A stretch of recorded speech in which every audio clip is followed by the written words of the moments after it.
Hi hello friends, welcome back to new video. Seetharama serial. Bhargavi ಬಗ್ಗೆ ರಾಮನಿಗೆ ಸತ್ಯ ಗೊತ್ತಾಯ್ತಾ?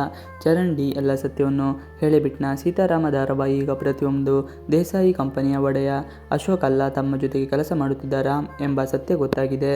ಬಾಸ್ ಅವತಾರದಲ್ಲಿದ್ದ ರಾಮ್ ಆಫೀಸ್ಗೆ ಬರುತ್ತಿದ್ದಂತೆ ಎಲ್ಲ ಸ್ವಾಗತ ಕೋರಿದ್ದಾರೆ. ರಾಮ್ ಎಲ್ಲರ ಜೊತೆಗೆ ನಗು ನಗುತ್ತಾ ಮಾತನಾಡಿದ್ದು ಅಶೋಕನಿಗೆ ಎಲ್ಲ ಜವಾಬ್ದಾರಿ ಬಿಟ್ಟುಕೊಟ್ಟಿದ್ದಾನೆ. ಮೊದಲಿನಂತೆ ಈಗಲೂ ಎಲ್ಲ ಕೆಲಸವನ್ನು ಅಶೋಕನೇ ನಿಭಾಯಿಸುತ್ತಾನೆ ಎಂದು ಕೇಳಿದ್ದಾನೆ. ಕ್ಯಾಬಿನ್ನಿಗೆ ಚರಣ್ ಡಿ ಅನ್ನು ಕರೆದು ಪ್ರಶ್ನೆ ಮಾಡುತ್ತಿದ್ದಾನೆ. ಚರಣ್ ಡಿ ಸತ್ಯ ಹೇಳ್ತಾನ. ಆಫೀಸ್ನಲ್ಲಿ ನಡೆಯುತ್ತಿದ್ದ ಮೋಸಕ್ಕೆ ಯಾರು ಕಾರಣ? ಕೈಯಲ್ಲಿ ಯಾರು ಈ ಕೆಲಸವನ್ನು ಮಾಡಿಸುತ್ತಿರುವುದು ಎಂದು ಪ್ರಶ್ನೆ ಮಾಡಿದ್ದಾನೆ. ರಾಮ್ ಪ್ರಶ್ನೆಗೆ ಚರಣ್ ಡಿ ಏನು ಉತ್ತರ ಹೇಳದೆ ಸುಮ್ಮನೆ ಕುಳಿತುಕೊಳ್ಳುತ್ತಿದ್ದಾನೆ.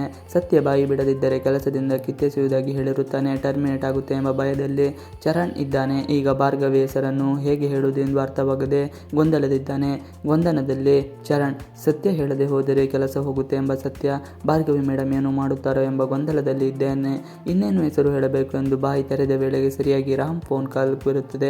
ಅಲ್ಲಿಂದ ರಾಮ್ ಹೊರಟು ಹೋಗುತ್ತಾನೆ. ರಾಮ್ ಹಿಂದೆ ಅಶೋಕನು ಹೊರಡುತ್ತಾನೆ. ಭಾರ್ಗವಿ ಫೋನ್ ಮಾಡಿ ತಾತನಿಗೆ ಲೋ BP ಆಗಿ ವೈದ್ಯರು ಬಂದಿದ್ದರು ಎಂದು ಹೇಳುತ್ತಾಳೆ.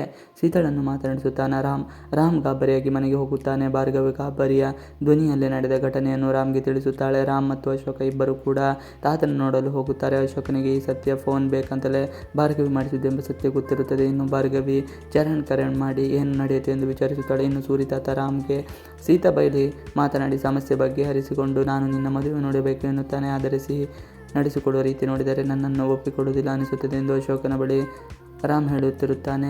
ಜೊತೆಗಾರರು ಕೇಳಿದ ಪ್ರಶ್ನೆಗಳು.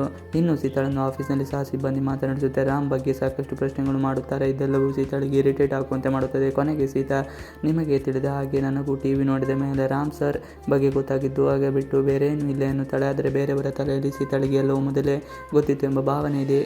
ಸಿಹಿಗೆ ಬುದ್ಧಿ ಹೇಳಿದ ಸೀತಾ.